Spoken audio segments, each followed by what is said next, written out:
Howdy and hello everyone, I'm Coaster Critic Ray, you're the viewer, and today I figured out what is the most underwhelming thing in the world.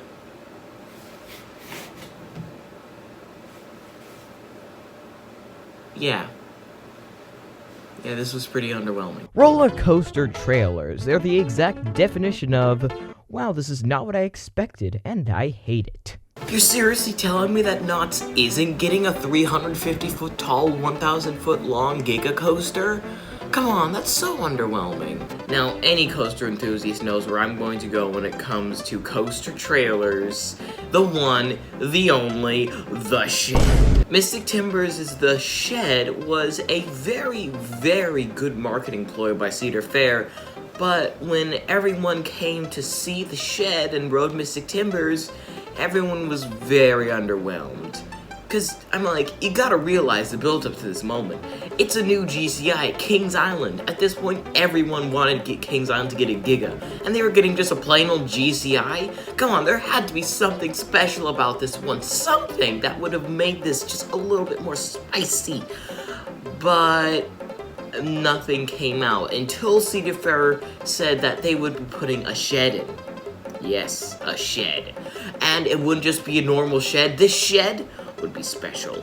Everyone's theories would mad. Would it have a drop track? Would it have a backwards launch? Would it have an inversion? Would it have the plans for the future Giga Coaster? This was wild. Yeah, turns out the shed was just a GCI transfer track area that just had some cool theming in it. Granted, the theming was a lot better than if they had just left it as a plain old shed, but I mean, like, come on, this was Kings Island. They needed something good and something special.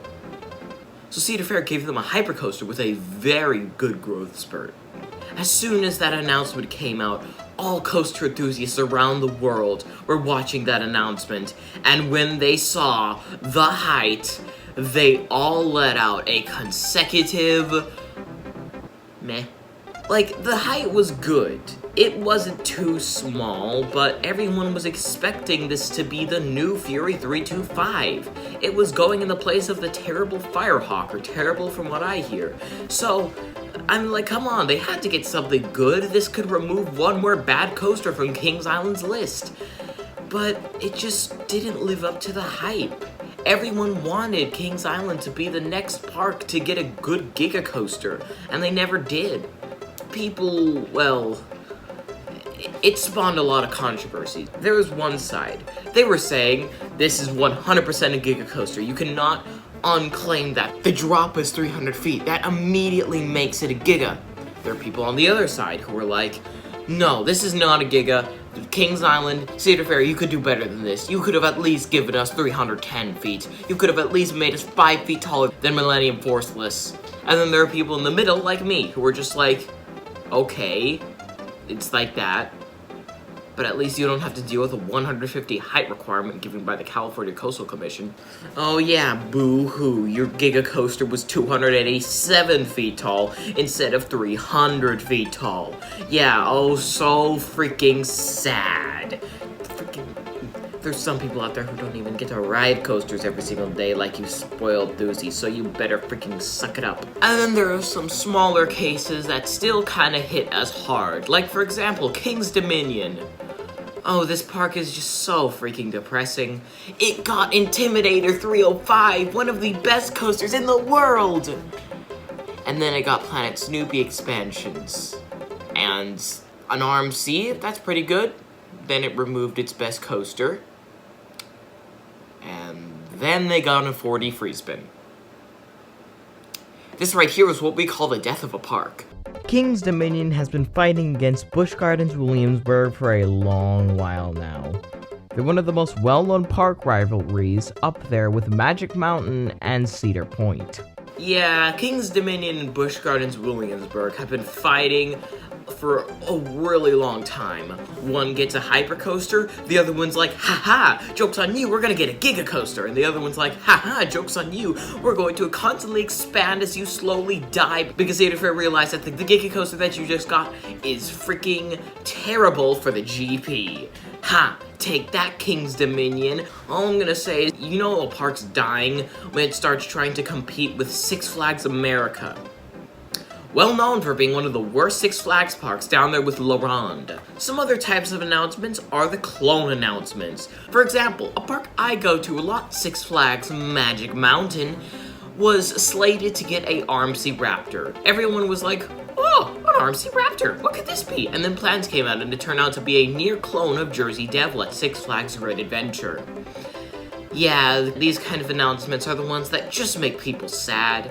Come on, Six Flags, this is Magic Mountain. You gave them Tatsu, X2, Failure, Groan, Sus Coaster. You gave them all of these amazing to pretty bad coasters, and then you give them a clone.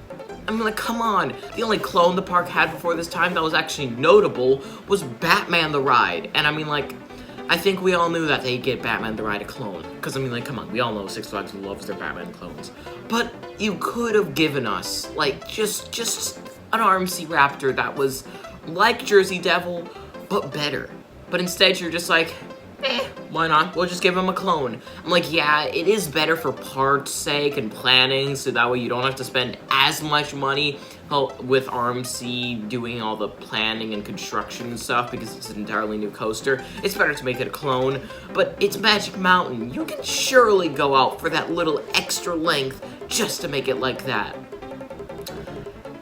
And of course Jersey Devil has to be known for being a very underwhelming RMC. Of freaking course! Because I mean, like, Jersey Devil, everyone was like, hey, this seems pretty good, maybe it'll be one of the top RMCs. Then everyone rode it and realized its only good time is nighttime. A part of the day when everyone is mainly out of the park and when not as many people get to ride Jersey Devil. That is what I call a failure of a ride. Listen, I'm sorry, Alan Schulke. I'm sorry I had to say this to you, but this may have been one of the few times where you didn't do as good. You didn't fail. You didn't fail. Just didn't do as good. I think that's all of the underwhelming announcements I've talked about. I feel like I'm missing one. Oh yeah. Knott's ain't never getting that Giga Coaster.